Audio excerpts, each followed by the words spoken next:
My favorite memory of last night in Soho was Matt, Thomason, and I all doing the dance at the very beginning, the first 60 sequence. That was so much fun and so technical, which I really, really enjoy. But also because most of it's in camera, any time that we're not on screen, one of us was running behind the camera like a loon. And it was just so much fun to actually be there and see that side of it. I almost prefer the behind the scenes to the actual shot, which says something, I think.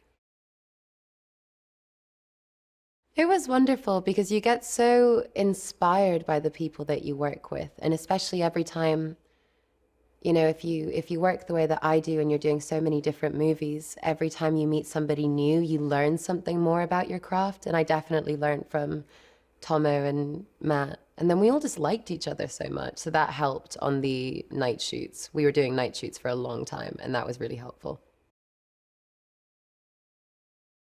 Edgar loves film and music so much that you cannot help but be inspired when you are around him. Like his excitement is so contagious, and I don't know, you just never forget that you're doing something exciting when you're with him. And I love that because I love filmmaking and I love music. And so blending the two of them together is pretty ace. Filming at nighttime in Soho in London is such an experience. The characters that you see, it's pretty wild. But what was also really funny is you're going to work and you're seeing your friends going out for the weekend and you're just like, what's real? What isn't real? Where am I? But it was so much fun also because I spent a lot of time in Soho in London, and because of our filming schedule, we got to find out all about these little alleyways and these shortcuts and stuff. So I now feel like I'm a secret spy of London Soho. Music plays a huge role in our movie, but it does in every single one of Edgar's movies. You know, he really is a fan, which is something that we connected on a lot. But I think the music really anchors you into the time and place. It helps you understand Eloise's obsession with the 60s. It kind of paints a very glamorous picture.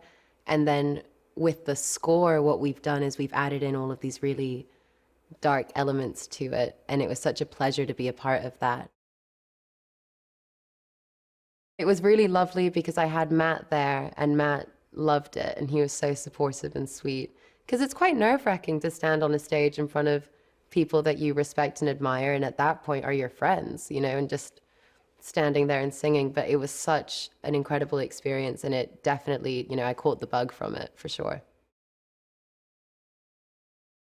I have loved collaborating with Steve Price. He's just so wonderful and he has such an avid love for music, obviously, but he gets really into the details and the stories behind everything, and he's so supportive.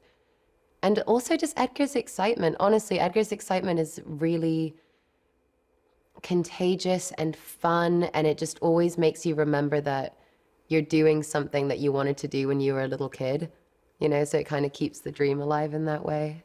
So yeah, collaborating with the two of them, and they both are appreciative of when I go creepy, which I really enjoy doing.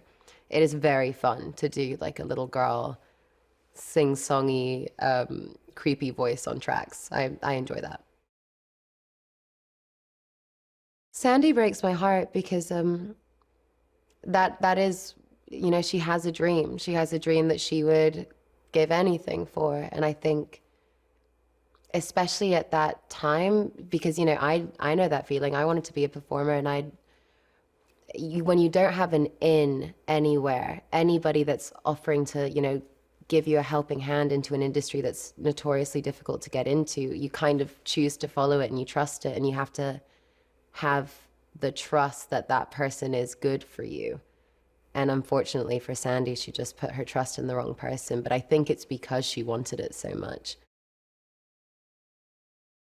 One of the things that made us all so excited about the film from the beginning is how much of it Edgar wanted to be practical. So rather than, of course, there's VFX in the movie, but whenever we could do it for real, we did it for real. And so there are shots of you know, a camera coming through a mirror and you think it's me, but it's actually Thomason and I'm running around behind and we're figuring it out that way. And that was so much fun because you just had a real sense of teamwork because so many little things had to go right in order to pull a move like that off.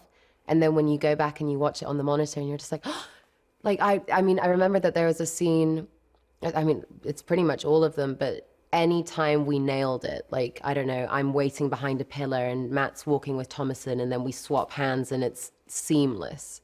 That felt so good. So, yeah, I'm really proud of the practical effects of the movie.